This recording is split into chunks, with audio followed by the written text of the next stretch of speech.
including a short week for the Bears. They now have to go to Detroit after the heartbreaking loss on Monday night, the Ben Johnson Bowl, if you will. But the Lions are not the same after one game, Charles, without Ben Johnson. The last 2 years, they've averaged 29 points a game. Week 1, panic, 13 points and 246 yards in the loss at Lambeau. What say you? Yeah, I mean, look, John Morton's already getting questioned. Dan Campbell got a little chippy in a press conference this week when a reporter asked him, about how the offense, at least this reporter felt like the offense looked a little bit different. Maybe the communication was different. He talked about the motions, and Dan Campbell basically was like, 1 week, and our offense is all, so different in a week. I'm paraphrasing here, but you could see Dan Campbell, the cool that is Dan Campbell starting to chip away a little bit there. And, to me, it was interesting when you looked at that interior of their line, Graham Glasgow at center, they got problem. And, both guard positions, the entire interior of their line, if you want to ask why the Detroit Lions didn't have the ability to get some of those deep plays, Jameson Williams, if you want to ask why Jared Goff's throwing to running backs and Sam Laporta, it's because they did not have time to let deep routes develop. It wasn't there. But real quick, I'm just going to say about Chicago. I lived there for 8 years. I've seen that city get toxic over a quarterback.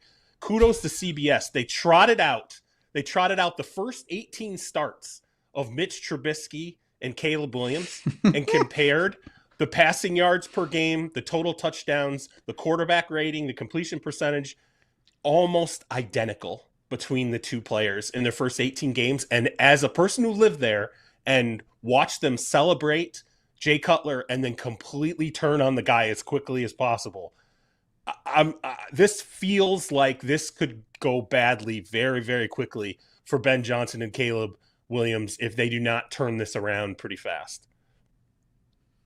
Yeah, as a Vikings fan, I think my wife was concerned about my mental health and what the season might look like in that first half. But they turned it around. This open line's -4.5. It's been bet up to 6. Some sharp money in there as well, moving that line up. Public as well on the Lions, 70% of the bets, 80% of the money on them to cover. Lions second last year in yards per play, which is a metric a lot of bettors and handicappers use, 6.3. They had 3.8 yards per play on Sunday against the Packers. So obviously offense looked terrible. We'll see if this was a 1 week aberration or not. Good news for the Bears. Looks like DJ Moore is okay after that brutal hit late in the fourth quarter.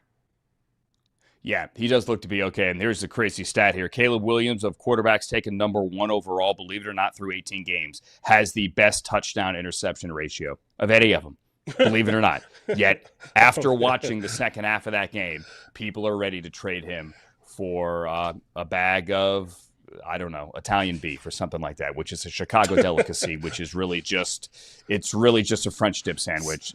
Some expired Jardiniere. Special about it.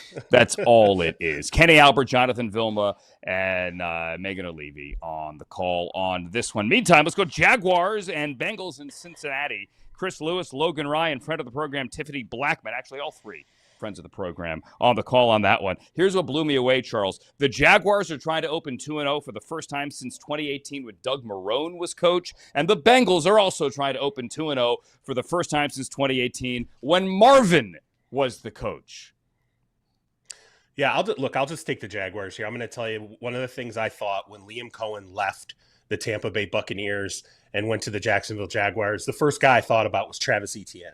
I was like, can he do for Travis Etienne what he was able to do for Bucky Irving and that running game in Tampa Bay, and how much that helped, by the way, Baker Mayfield by having not only depth but explosive ability out of the backfield. And I think we saw that almost immediately for the Jacksonville Jaguars. And Bashal Tutin's another guy that they're going to get more time to because they dealt Tank Bigsby to the Philadelphia Eagles, which great pickup by the Eagles. But again, I'm now looking at Etienne and I'm saying this could be the running back this year who, because of how Liam Cohen structures that running game, and Trevor Lawrence could be that quarterback who benefit the most from a coaching change this offseason. Because look, week 1, that offense, what they were able to do with some of the explosives and how they structured things for the running attack, it reminded me a lot of what Liam Cohen was able to do in Tampa.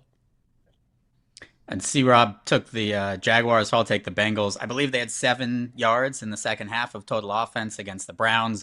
Was that just an in-division game? The Browns are used to that, or is that concern for the Bengals? And same thing on the defense. The Browns are moving the ball during that game. Missed field goals and some other mistakes, some weird interceptions is why they lost that game. That was not an impressive week 1 win for the Bengals. All right, we got to hurry up here. We got 4 minutes to go. Give me 30 seconds, Charles, on the Rams and the Titans. Matthew Stafford has never beaten Tennessee. Who knew? Forget Matthew Stafford. I'm worried about Brian Callahan here. I think just seeing how things are going with the press corps there, it's turned very toxic there really quickly. Obviously, he had the issue where he admitted he didn't know a rule about, an elbow counting as a player being down, didn't challenge a key a moment in that game that could have benefited the offense. I'm worried about where it's going for Brian Callahan right now.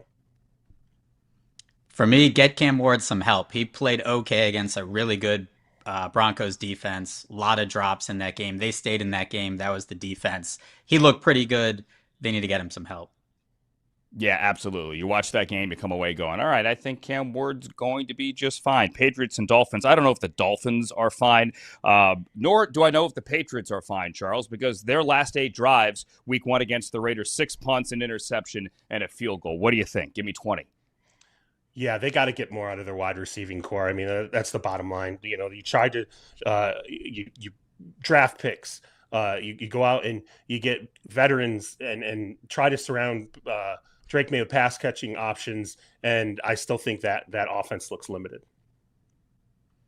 And go figure, the Dolphins favored by a point in this game. So it should be a really interesting one from a betting perspective. I think the Patriots look better than the final score there. I'm not sure the Dolphins did against the Colts. I think the Patriots win this game. All right. Nance and Romo and Tracy Wolfson on the call for the Bills and the Jets. Buffalo has won 3 straight and 8 of 10 against the Jets, but they are tired. They played Sunday night, nearly 80 plays offensively. Charles, we got 90 seconds. Go. I'm on the opposite side of the Baltimore Ravens game where, to me, again, you expel that much energy. Yes, you come back, you win a huge game.